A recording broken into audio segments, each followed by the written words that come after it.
Hey everyone, CTN Technology News here, and today we'll be talking about a couple rumors for the upcoming iPad 5. Now this is Apple's next iPad. Currently they're on the iPad 4, but the iPad 5 is rumored to have a lot of design changes, so let's get started. At WWDC 2013 this year, where Apple unveiled iOS 7 and OS X Mavericks, there was nary a mention of the upcoming iPad 5.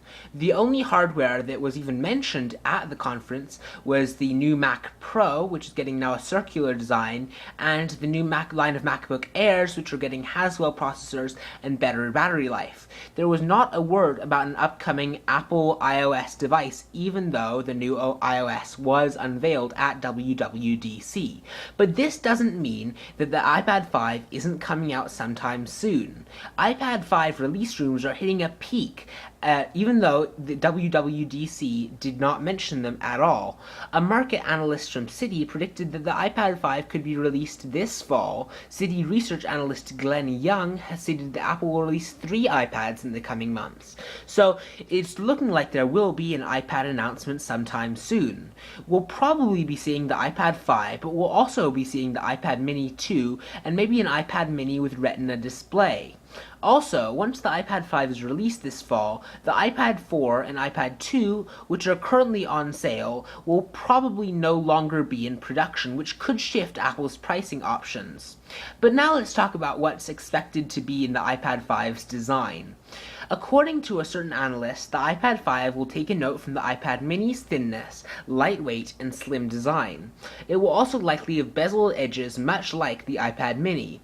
Since Apple has not changed the design of the iPad ever since basically the iPad 2, the iPad is long overdue for a design change, just like iOS was until Apple updated it. When the iPad 5 is released, which, it's expected to be in the second half of 2013, the manufacturer's already making cases for it may be out of luck, because the iPad 5 is rumored to also have some surprises.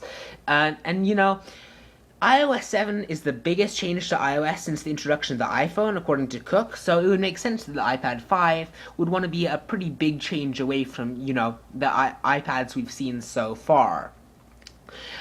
Johnny Ive, when talking about the new Mac Pro, got pretty forceful about the fact that Apple still has innovation power left.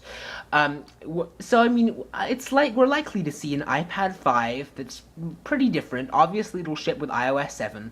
It'll also likely have some typical upgrades like a better camera and a better processor, which we've seen in about every new Apple device that's ever released. There's always a better camera and a better processor.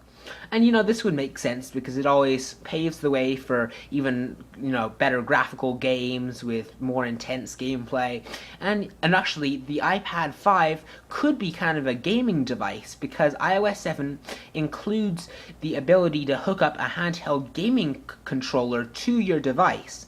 So it would make sense to see the iPad 5 being touted as more of Apple's, handheld gaming device / tablet / mobile handheld. It could even compete against the likes of the Nintendo 3DS and the Sony PlayStation Vita. And if it did, it would be a pretty, formidable competitor. Games like Sonic the Hedgehog would play a lot easier with a controller to use instead of having to touch the screen to move him around. But anyway, tell us what you think about what you expect to see in the iPad 5 in the comments below. And like this video, please be sure to subscribe to my channel, and see you next time for another CTN Technology News video.